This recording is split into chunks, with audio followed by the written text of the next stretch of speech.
अस्सलाम वालेकुम students, this is मा Shakeel and you are watching my channel the learning tree.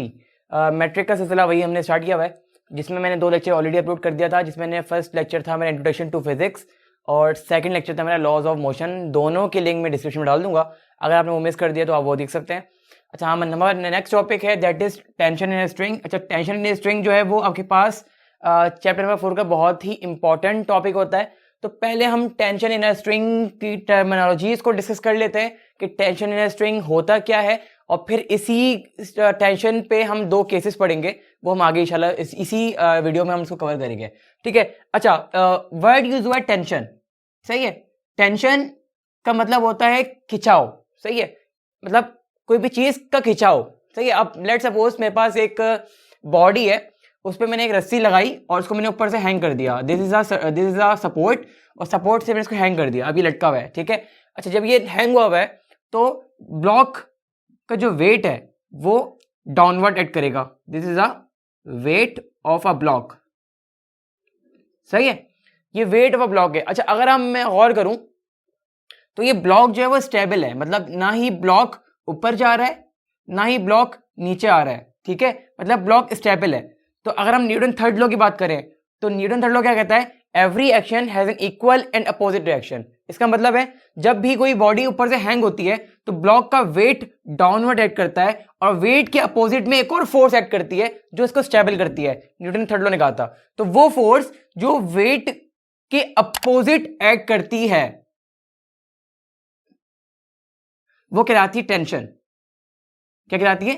Tension. इसका मतलब है जो टेंशन होगी वो स्ट्रिंग के अंदर होगी। This is the tension and this is weight, सही है।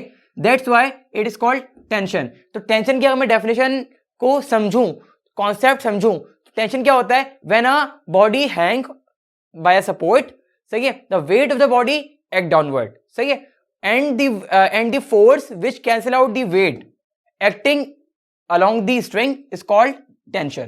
ठीक है, ऐसी फोर्स जो इस वेट के को कैंसिल करे और स्ट्रिंग के अलोंग लगे, दैट इज कॉल्ड टेंशन। तो टेंशन इन स्ट्रिंग इसी को कहते हैं कि भाई जब कोई भी स्ट्रिंग के जरिए कोई बॉडी हैंग होती है तो स्ट्रिंग के अंदर एक खिंचाव पैदा होता है। ठीक है, तो वो खिंचाव क्या कहलाता है? टेंशन इन स्ट्रिंग कहलाता है। अच्छा, दोनों फोर्सेस मस्ट बी इक्वल, याद है Newton third law, both forces must be equal. अगर ऐसा होता कि टेंशन बढ़ जाता वेट से, क्या होता? अगर टेंशन जो है वो वेट से बढ़ जाता, तो टेंशन वेट से बढ़ जाता मतलब खिंचाव ज्यादा हो गया। जब खिंचाव ज्यादा हो जाता है तो body will move upward, body move upward. हमेशा याद रखें कि अगर किसी का भी आपके क्या कहते हैं टेंशन स्ट्रिंग के अंदर अगर टेंशन बढ़ जाती है वेट से तो बॉडी विल मूव अपवर्ड, और अगर ऐसा होता है कि वेट ज्यादा हो जाता है टेंशन से तो बॉडी विल मूव डाउनवर्ड। हमने ये केस पढ़ा था कि अगर मैं किसी भी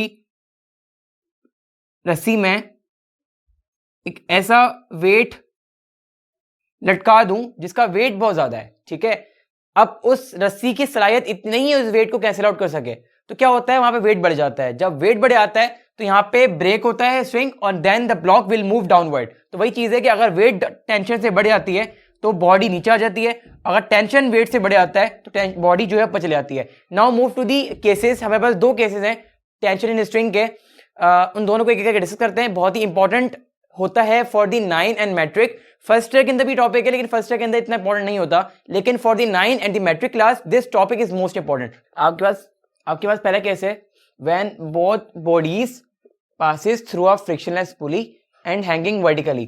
क्या आपके पास 2 बॉडीज हैं, दोनों बॉडीज को हमने एक पुली से पास किया है, और ये पुली जो है वो फ्रिक्शनलेस है। फ्रिक्शनलेस का मतलब है कि पुली के अंदर कोई फ्रिक्शन नहीं है, फ्रिक्शनलेस पुली है। और पुली के आपके पास 2 साइड पे आपने एक बॉडी ए बी को हैंग किया हुआ है, बॉडी ए को हैंग किया हुआ है, और दोनों बॉडीज को आपने वर्टिकली हैंग किया है। एक्चुअली हमें इस मोशन को एनालाइज करना है, और इस मोशन को एनालाइज करके हमें कैलकुलेट करना है कि इस सिनेरियो के अंदर एक्सेलरेशन का फॉर्मूला क्या निकलता है और टेंशन का फॉर्मूला क्या निकलता है। एक्चुअली हमें एनालाइज करना है, ठीक है। तो अगर हम इसको गौर करें तो अगर आप फिगर को गौर से देखेंगे तो आपको ये फील हो रहा होगा कि आपके पास बॉडी ए नीचे जा रही है, बॉडी बी ऊपर जा रही है। इसका मतलब है बॉडी ए का जो वेट है ना वो ज्यादा है बॉडी बी के मुकाबले में, सही है। तो बॉडी बी का जो वेट है बॉडी ए का जो वेट है वो बॉडी बी के मुकाबले ज़्यादा है, क्योंकि फिगर में नज़र आ रहा है। सही, बॉडी ए नीचे जा रही है, इसका मतलब है तराजू जब होता है आपके पास, जो बैलेंस होता है, जो पलरा भारी भारी होता है तो आप कहते हैं इसका वेट ज़्यादा है। तो सिमिलरली बॉडी ए का पलरा भारी है तो बॉडी ए नीचे जा रही है, इसका मतलब है बॉडी ए का वेट ज़्यादा है और यहाँ पे बॉडी बी का वेट कम है। अच्छा, अगर मैं गौर करूँ बॉडी ए की बात करूँ, अच्छा बॉडी ए की अगर बात करूँगा तो मैं गौर करूँगा कि बॉडी ए चूंकि नीचे जा रही है, तो मैंने आपको पीछे टेंशन स्ट्रिंग के समझाया था मैंने कि अगर बॉडी नीचे आ रही होती है तो उस सिनेरियो में वेट ज़्यादा होता है, टेंशन कम होता है। ठीक है, तो इस सिनेरियो में आपके पास वेट जो है वो ज़्यादा होगा और टेंशन जो है वो कम होगा। This is a tension and this is weight. सही है, चूंकि बॉडी ए है इसका मास m1 होगा, इसका मास m2 होगा, तो हम w को m1g लिख सकते हैं, क्योंकि वेट का फॉर्मूला होता है mg, उसका m1g लिख सकते हैं। ठीक है, अच्छा अगर हम यहाँ की बात करें तो यहाँ पे बॉडी जा रही है ऊपर, तो जब बॉडी ऊपर जा रही होती है तो हमने एक बात सीखी थी, जब बॉडी ऊपर जा रही होती है तो टेंशन ज़्यादा होती है बट वेट क्या होता है, कम होता है। ये सीख चुके हैं हम ये चीज़ें। सही है, तो हमें क्या करना है, हम पहले तो एक करके दोनों को एनालाइज करेंगे। पहले हम बॉडी ए को एनालाइज करेंगे कि बॉडी ए में क्या जो है वो हो चीज़ें हो रही हैं और बॉडी बी में क्या चीज़ें हो रही हैं। तो पहले हम बात कर लेते हैं for body A. For body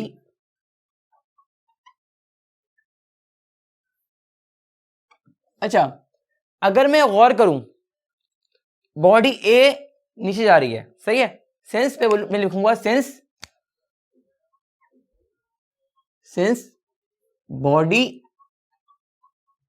A moves downward. सही है, बॉडी ए जा रही नीचे, इसका मतलब है जो बॉडी ए में जो टेंशन लग रही है, सॉरी जो बॉडी ए में वेट लग रहा है वो टेंशन से क्या है, ज्यादा है। इसका मतलब है जो m1g है वो इज ग्रेटर देन टेंशन। ठीक है, तो यहाँ पे क्या है, बॉडी जो ए है का वेट जो है वो टेंशन से क्या है, ज्यादा है। अब हमें निकालना होता है नेट फोर्स। अच्छा, नेट फोर्स क्या होता है, नेट फोर्स वो फोर्स होती है जो बॉडी को नीचे या ऊपर लेके जाती है। ठीक है, जैसे मैं एग्जांपल दूं, छोटी सी एग्जांपल देता हूं कि मेरे पास एक ब्लॉक है, सही है, ये ब्लॉक है। ठीक है, ब्लॉक की तरफ से दो फोर्सेस लग रही हैं, एक फोर्स लग रही है यू, दैट इज 5 न्यूटन, और फोर्स लग रही है यू, दैट इज 2 न्यूटन। सही है, सही है। अब क्या लग रही है, एक फोर्स लग रही है यहां से 5 न्यूटन, एक फोर्स लग रही है यहां से 2 न्यूटन। अब मुझे आप बताएं कि बॉडी किस तरफ मूव होगी, इस तरफ मूव होगी या इस तरफ मूव होगी। ऑब्वियस ही बात है, ये वेट ज्यादा है तो बॉडी विल मूव फॉरवर्ड, तो बॉडी मूव होगी ऐसे। और मुझे सवाल पैदा होता है कि किस फोर्स से मूव होगी, किस फोर्स से बॉडी मूव होगी। अब जाहिर सी बात है 5 न्यूटन की फोर्स से मूव नहीं हो रही, 2 न्यूटन की फोर्स जो है उसको कैंसिल आउट कर रही है, तो बकिया कितनी फोर्स, 3 न्यूटन फोर्स। तो 3 न्यूटन वो फोर्स है जो बॉडी को आगे मूव करवा रही है। अगर ये 3 न्यूटन फोर्स नहीं होती तो क्या होता है, बॉडी मूव नहीं कर पाती। तो नेट फोर्स एक्चुअली वो फोर्स होती है जो बॉडी को मूव करवाती है, और वो हमेशा निकलती है बड़ी फोर्स माइनस छोटी फोर्स, दैट इज 3 न्यूटन। तो 3 न्यूटन वो फोर्स है जो बॉडी को आगे मूव करवा रही है। तो एक सिंपल सा कॉन्सेप्ट दिया मैंने। अच्छा, अब मैं बात करता हूं इस सिनेरियो के अंदर, इस सिनेरियो में अगर हमें नेट फोर्स निकालना हो तो नेट फोर्स कितनी निकलेगी, मैं बोलूंगा नेट फोर्स, मैं लिखूंगा net force is given by, net force will B, तो नेट फोर्स क्या हो जाएगा, नेट फोर्स को मैं एफ नेट लिखूंगा, वो निकलेगा बड़ी फोर्स कौन सी है, वेट माइनस टेंशन। ठीक है, फोर्स एक्चुअली होता है एम ए, क्योंकि मैं बॉडी 1 की बात कर रहा हूं तो ये हो जाएगा m1a, वेट हो जाएगा m1g माइनस टेंशन, इसको हम इक्वेशन नंबर 1 कह देते हैं। ये हमने काम किया बॉडी ए पे, यही काम हम बॉडी बी पे भी करेंगे, सेम एज इट इज काम। तो फॉर बॉडी बी की अगर बात करूं तो फॉर बॉडी बी अच्छा, बॉडी बी के अंदर अगर मैं बात करूं कि बॉडी बी में बॉडी ऊपर जा रही है, सही है, तो मैं बोलूंगा since body B moves down, B moves upward, since body B moves upward, तो नेट फोर्स इस सिनेरियो में क्या हो जाएगा, तो F net is equal to, F net कैसे हो जाएगा, बॉडी फोर्स माइनस छोटी force, that is T minus M one G, और सॉरी m2g हो जाएगा ना ये, बाकी इसको मैं पहले तो वेट W2 लिख देता हूं ताकि W1 लिखो इसको, क्योंकि फर्स्ट बॉडी की बात हो रही है, W1 और नेट हो जाएगा W2, ये हो जाएगा m2a is equal to t minus m2g। तो हमारे पास दो फोर्सेस, दो आपके पास इक्वेशन निकल के आ गई। अब हमें क्या करना है, इसी इक्वेशन के अंदर से हमें एक तो ए कैलकुलेट करना है, हमारा मकसद क्या है, हमें एक्चुअली ए निकालना है और टेंशन निकालना है। अच्छा स्टूडेंट्स, हमें एक्चुअली एक्सीलरेशन और टेंशन कैलकुलेट करना है, ठीक है, इन्हीं दो इक्वेशन को यूज करनी है, ठीक है। अच्छा, अब जाहिर सी बात है मैथमेटिक्स तो आपको थोड़ी बहुत आती ही होगी। अगर मुझे लेट सपोज इस इक्वेशन से एक्सीलरेशन निकालनी है तो 100% सी बात है मुझे टेंशन को एलिमिनेट करना होगा। मैट्रिक में आपके पास टॉपिक है, चैप्टर है 9 मैट्रिक के अंदर, chapter number 8, that is called elimination. तो एलिमिनेशन में एक आपके पास मेथड होता है, इसको हम बोलते हैं कैंसिलेशन मेथड। वो कैंसिलेशन मेथड क्या होता है, लेट सपोज अगर आपके पास दो इक्वेशंस हो और दोनों इक्वेशंस में दो वेरिएबल्स हो, that is acceleration and tension, और आपको कोई भी एक वेरिएबल निकालना हो तो आपको डेलिबरेटली सेकंड वाला वेरिएबल को एलिमिनेट करना पड़ता है, ठीक है। तो अगर मुझे एक्सप्रेशन निकालना है तो I need to cancel out the tension. अब मुझे आप ये बताएं सोच के कि इन दोनों इक्वेशन में मैं कौन सा ऑपरेशन करूं। आपके पास चार ऑपरेशंस हैं, एडिशन, सब्ट्रैक्शन, डिवीजन और मल्टीप्लिकेशन, ठीक है। तो इन दो इक्वेशन में ऐसा कौन सा मैं ऑपरेशन लगाऊं जिसकी वजह से टेंशन कैंसिल आउट हो जाए, सही है। अगर मैं गौर करूं, टेंशन यहाँ पे नेगेटिव में, यहाँ टेंशन पॉजिटिव में, ठीक है। अगर मैं इन दोनों इक्वेशन को ऐड अप करता हूं तो क्या होगा, ऑटोमेटिकली यहाँ से टेंशन क्या हो जाएगा, कैंसिल आउट हो जाएगा। कैसे हो जाता है हम देख लेते हैं। मैं यहाँ पे कर रहा हूं एडिंग इक्वेशन 1 एंड 2, तो क्या हो जाएगा, ये m1a is equal to m1g minus t, ये हो जाएगा m2a, ये हो जाएगा t माइनस m2g। इसको हमें ऐड अप करना है, तो जब ऐड अप करेंगे तो माइनस का t प्लस का t, it will B cancel out, सही है। और क्या बच जाएगा, ये आपस में ऐड हो जाएंगे, तो ये हो जाएगा m1a plus m2a is equal to m1g minus m2g। यहां से a कॉमन आ रहा है, ऐसे एक कॉमन ले लेते हैं, a is equal to m1 plus m2, यहां से g कॉमन आ रहा है, ये हो जाएगा g m1 minus m2, and मुझे a निकालना है तो m1 प्लस m2 जाके डिवाइड हो जाएगा इससे, तो a is equal to m1 minus m2 by बाय m1 plus m2 into g. So this is the formula for the acceleration when both bodies hanging vertically.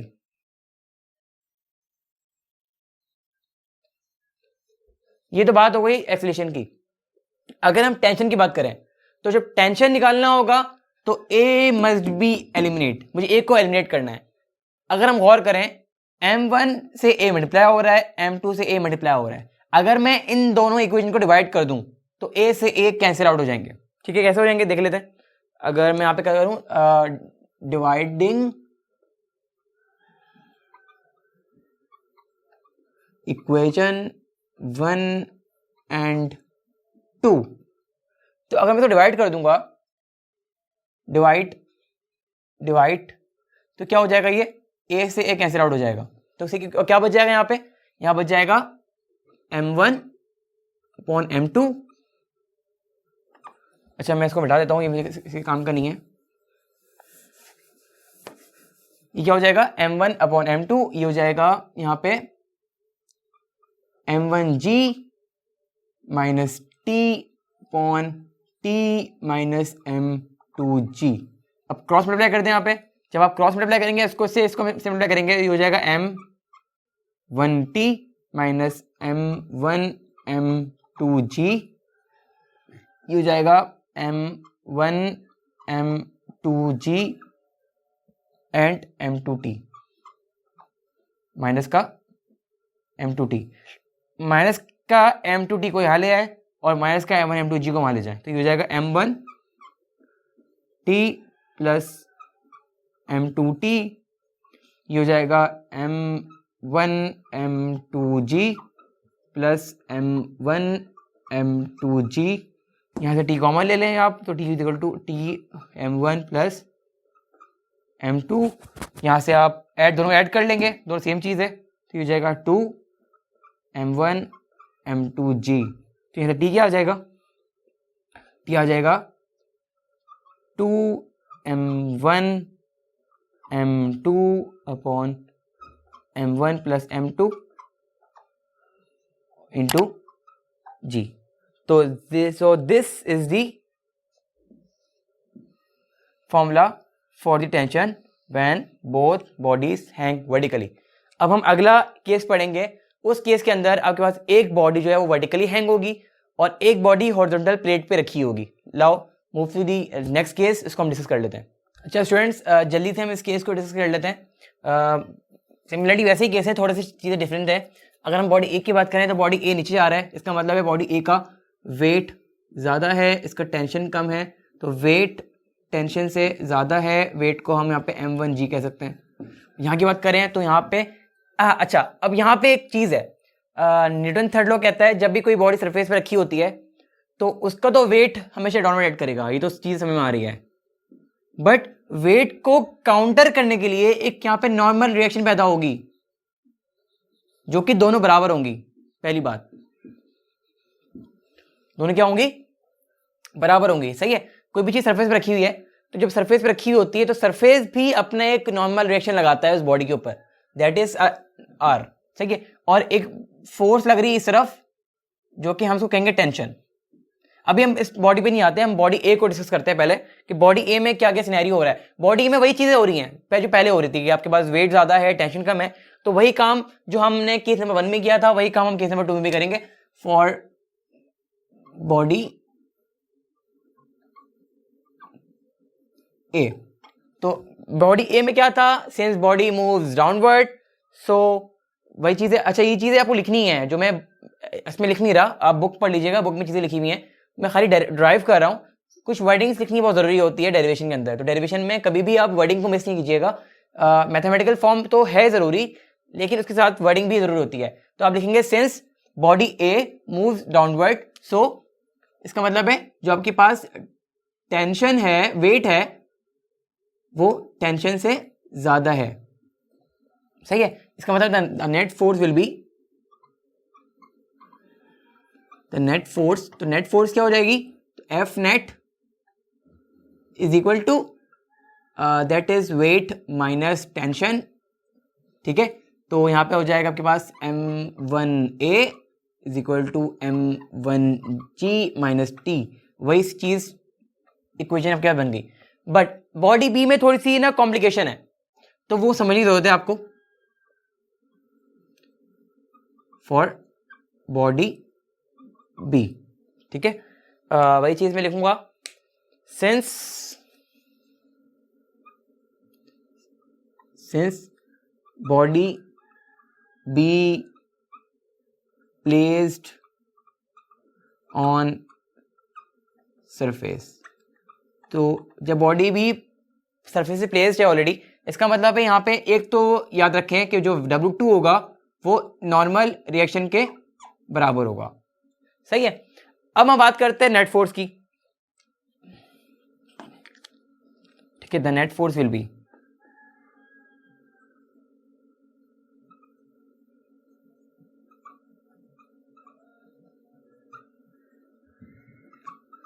अच्छा हमेशा याद रखें जब भी हम नेट फोर्स को कैलकुलेट कर रहे होते हैं। तो जो फोर्सेस न्यूटन थर्ड लॉ को ओबे कर रही होती हैं वो फोर्सेस जो है वो आपके पास एनालाइज में हम डिस्कस नहीं करते हैं, नेट फोर्स में इंक्लूड नहीं करते हैं। जैसे इस क्वेश्चन के अंदर जो नॉर्मल रिएक्शन है और वेट है ये ओबे कर रहा है न्यूटन थर्ड लॉ को, सही है, न्यूटन थर्ड लॉ को। इसका मतलब है ये दोनों फोर्सेस तो नेट फोर्स में आ ही नहीं सकती, बची सिर्फ एक फोर्स, दैट इज टेंशन। तो जो नेट फोर्स होगी वो सिर्फ और सिर्फ टेंशन होगी, सही है। रेफरेंस देते हैं यहाँ पे, weight and R is cancel out, is cancelled each other, सही है। दैट्स वाई हम वेट और आर को कैंसिल आउट कर देंगे और बची सिर्फ एक ही फोर्स, दैट इज टेंशन। तो इसकी जो इक्वेशन बनेगी वो बनेगी m two a is equal to t, question number 2। अच्छा, अब हम बात करते हैं एक्सेलरेशन की और टेंशन की। तो वही बात मैंने कही थी, आपके पास दो इक्वेशंस हैं, एक ये इक्वेशन है, एक ये इक्वेशन है। तो जब मुझे एक्सेलरेशन निकालना है तो I have to cancel out the tension. तो चूंकि टेंशन अब नेगेटिव में है या पॉजिटिव में है, अगर मैं इन दोनों इक्वेशन को सब ऐड कर दूंगा, अगर मैं इन दोनों इक्वेशन को ऐड बोथ इक्वेशंस, तो यहाँ पे क्या हो जाएगा, यहाँ पे जो है वो ऐड हो जाएगा। जब ये ऐड हो जाएगा तो ऑटोमेटिकली यहाँ पे टेंशन कैंसिल आउट हो जाएगा। तो यहाँ पे आ जाएगा m1a plus m2a is equal to m2g। यहाँ पे हम a कॉमन ले लेते हैं तो a कॉमन आ जाएगा, तो यहाँ पे आ जाएगा m1 plus m2 is equal to m2g। अब a निकालना है, a m1 m2 plus m2 से मल्टीप्लाई हो रहा है, वहाँ से क्या हो जाएगा, डिवाइड हो जाएगा। तो ये हो जाएगा m2 upon m1 plus m2 into c। See this is the formula for acceleration when one body hang vertically and while the other placed on the horizontal surface. ठीक है भाई, अब हम पढ़ते हैं टेंशन कैलकुलेट करते हैं। तो जब हमें टेंशन कैलकुलेट करना पड़ेगा तो ऑटोमेटिकली सी बात है, मुझे a को एलिमिनेट करना पड़ेगा। a चूंकि मल्टीप्लाई हो रहा है m1 से, यहाँ पे m1 है, यहाँ पे m2 है, सॉरी इसको ठीक कर लें, ये m2 है। चूंकि a जो m1 और m2 से मल्टीप्लाई हो रहा है तो we have to divide both equations.